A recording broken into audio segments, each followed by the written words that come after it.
Alright everybody, we are in the home stretch here. Now we are just looking at these awesome new fuse cards. The fuse mechanics basically allows us to play one or both sides of the card from our hand. So we're going to be able to play, in this instance, both Alive and Well. Alive is going to put a 3/3 green Centaur creature token onto the battlefield for 4 mana. In our white side, Well is going to let us gain 2 life for each creature you control. So for 5 mana, we're going to be able to throw a Centaur down and gain 2 life for everybody.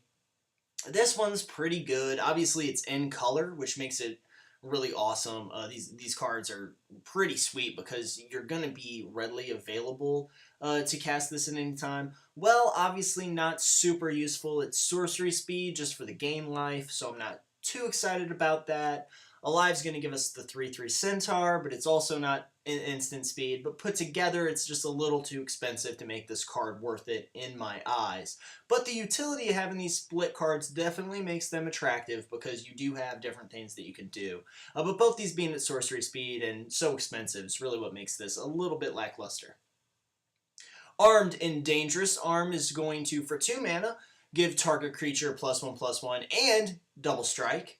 Dangerous is going to make sure that all creatures able to block target creature do so.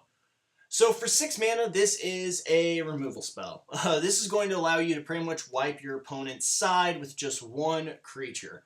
That's pretty nice. I like that quite a bit. I like this more than our previous one. Just because there's such a lack of removal, I really think that that's what makes this better. It is sorcery speed again, so it's not really going to trick our opponent too much, but if they're tapped down, there's really not anything that they can do to stop this from happening. Next we have Beck and Call. Beck for 2 mana is going to let us, whenever a creature enters the battlefield this turn, you may draw a card. Call is going to put 4 1/1 white bird creature tokens with flying onto the battlefield. That's 8 mana, it's out of color, we have to be splashing. I really don't like this one at all, to be honest with you. I like Beck, and that's something that I will say for these cards. Don't be afraid to just put 1/2 of the card, essentially, into your hand or into your deck. Even if you don't have the white, even if white isn't in your game plan, white mana, you can use Beck, and that's still pretty good. For 2 mana, you can drop a couple creatures and regrip your hand. So if you see any of these where you're like, well, I really like that half, but I don't see myself using the other, just remember that that's an option. A lot of people, I think this is pretty much the same kind of problem people ran into when, you know, stuff like Overload costs like that. A lot of people are like, well, I could cast this now, but I'd rather wait until I can cast it for Overload. And, you know, by that time you could be dead. So I think that in this instance, this is kind of a similar situation where people might be like, well, I really like this, but I don't like the other half, so I won't play it. So just keep that in mind when you're looking at these. Breaking and Entering, this is the promo, I believe, for the buy box, I think. Sorcery speed, target player puts the top 8 cards of his or her library in his or her graveyard. Put a creature card from a graveyard onto the battlefield under your control. It gains haste until end of turn. 8 mana for the whole package. Breaking on its own, not super useful in my eyes. Entering costs a little too much for me, and the 8 mana is a reach. I do think that this is kind of a finisher, though, for 8 mana, so if you want to throw this in there, it's good, but the fact that it's off color, we have to be splashing into the mirror, makes this a little bit worrisome for me. I don't think it's that great. Next, we have Catch and Release. Catch for 3 mana, gain control of target permanent until end of turn. Untap it, gains haste. Release, we're going to basically kill the creature that we just grabbed. Each player sacrifices an artifact, a creature, an enchantment, a land, and a planeswalker. This is pretty awesome. So basically what this is going to allow us to do, if we have the mana for it, which is a lot, we have to have like 9 mana. Yeah. Oh man, I've never counted better. But if we have the 9 mana, we're going to be able to sack their creature, and they have to sack a creature as well. So it'll be 2 of their creatures that get killed, plus we got to slap them in the face for it. Now this is really the only one of these that I get super excited about. I think this is pretty good. It's expensive as all hell though, which I think is the main downfall for it, which is the downfall for most of these. Usually they're a lot more forgiving with you know, tri-color spells or they're usually a little bit cheaper because 3 colors is harder to get out. That's generally the design rule that they follow, but obviously with these they wanted to make the individual sides of the card hard to cast because they're just 2 color, and just 2 color in this set's pretty easy to get. But I think that really hurt the overall design of these double-halved cards. Down and Dirty is target player discards 2 cards and return target card from your graveyard to your hand. I like this one mostly because for 3 mana, I just get any card from my graveyard back into my hand. It's sorcery speed though, which makes it a little bad. The discard 2 cards for 4 mana is not great either. This is a good one though. I do like this one. It's in color, so you'll be able to just be like kapow and play it down. So this is pretty good. I do like this one. I like being able to grab a card from my graveyard and put it back to my hand, especially in this color group with the discard and everything. I think this is going to be pretty good. It's one of the more playable ones, I would think. Far and Away returns a target creature to its owner's hand, and target player sacrifices your creature for Away.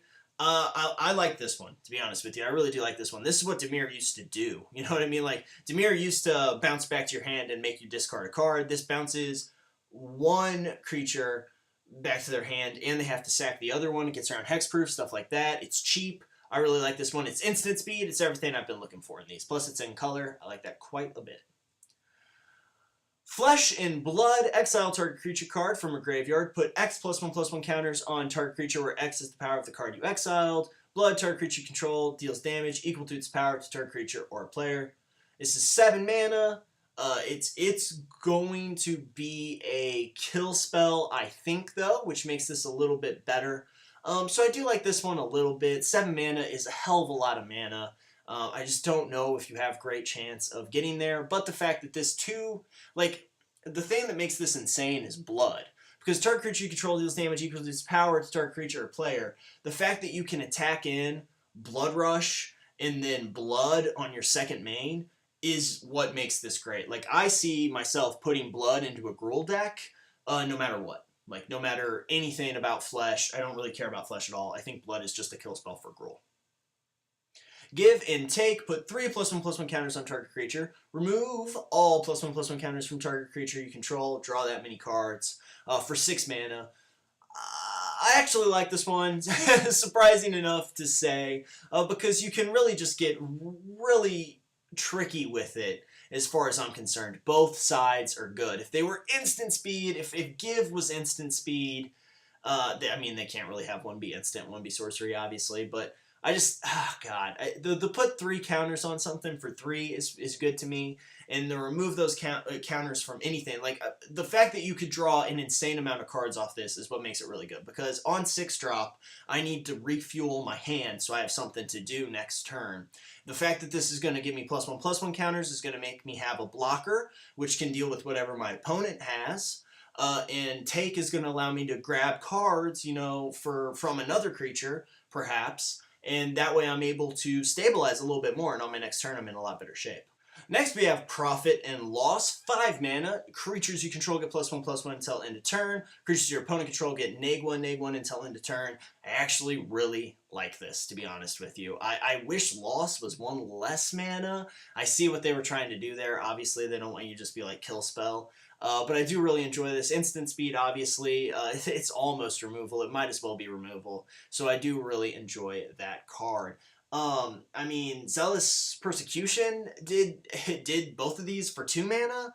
So I'm not really sure what's going on with why this is so expensive, but I still like it in the format. Protect and Serve, target creatures +2/+4 until end of turn. Target creature gets -6, -0 until end of turn. Again, it's a 5. It's kind of a removal spell. It's in colors. I don't know if this is particularly super useful for the colors that it's in, but it is there. I personally don't think that this one is too good. Ready and Willing. Now, this is a 6 drop that I can really find interesting. Creatures you control are indestructible this turn. Untap each creature you control. Creatures you control gain Death Touch and Lifelink until end of turn. That seems really good to me. Just really, really good to me. Either side of that is amazing to me. If I open this, I'm throwing it in either an Orzhov deck. The fact that I would want to splash into Orzhov if I was playing in Selesnya to begin with for the extort creatures makes me super happy that this card exists. 6 mana, insane, just insane, very powerful. Just the fact that you can give your creatures Death Touch and Lifelink is crazy. Ready and willing, very good. I like it a lot. Next we have Toil and Trouble. Target player draws 2 cards and loses 2 life. Trouble deals damage to target player equal to the number of cards in that player's hand. I don't particularly like this one, to be honest with you. 6 mana is really cumbersome. Toil, I want to aim at me. Like, I mean, it's kind of designed to aim at my opponent because they lose 2 life. They essentially lose 4 life from just drawing those 2 cards. But I never want to give my opponent cards, to be honest with you. So I don't really like Toil, since it's kind of, it should be aimed at me, but it's 3 mana. And I don't really like Trouble because I don't know how many cards. It's just there's too many variables here. Because I don't know how many cards they're going to have in their hand. Maybe they're not really gripping up at that point. It's just going to be very difficult. This could be a kill spell. I just want to say that this could possibly be a kill spell. But it's a little clunky to me. It's a little expensive at 6. I just don't think it's too useful there. Turn and burn. Target creature loses all abilities and becomes an 0/1 red weird until end of turn, snake form. Burn deals 2 damage to target creature or player. I like this one a lot. It's in colors, it's 5 mana, yeah, but both sides of it are removal spells individually, so you don't really have to cast them together. So I like that one. I mean, you can essentially get rid of 2 creatures here, so I really appreciate this card. I think it's pretty damn good. And finally, we have Wear and Tear. 3 mana, it's the cheapest one. Destroy target enchantment and destroy target artifact. I think this is going to be seeing a ton of play. I think these are going to see a ton of play just because there are a lot of enchantments out there that are pretty scary. And I think that side is really where you're going to see this cards shine. Anyway, that's pretty much it for the entire set. That's it for Dragon's Maze. We didn't cover the lands because we covered them in the past. You know, getting dual color lands is good. And that's going to do it. That is all the cards of Dragon Maze. I really hope you guys enjoyed this, you know, go through this little overview review of the preview of the cards. These, of course, are all my opinions, so feel free to light up the comments. Let me know what you think about each card, the strengths and weaknesses that you see therein, and the things that I missed. I'm by no means a perfect player. I'm not great at this game. I just really am passionate about it, and I enjoy the game a lot, and I wanted to share my views with you guys. So be sure to let me know in the comments what you think of the cards, what you think of the set as a whole. Personally, I think the set's going to be very exciting. I think it's going to change the landscape of Standard quite a bit, and I'm excited to see where we go from here, from a Standard point of view. As far as Limited goes, I'm always excited for pre-release weekend. It's just a really fun weekend for me. I do, you know, 5 separate events, and it's just a really good time. It's always fun. Anyway, I just hope you guys enjoyed the episode. I want to give a quick shout out, take a second to thank my very good friend Andrew, who put all of these slides together. He did a fantastic job. Just thank you so much, buddy. They look amazing. Like, these are spectacular. So thank you very much for doing that for me. And just thank you guys for watching this. I really appreciate you watching, and I will see you next time.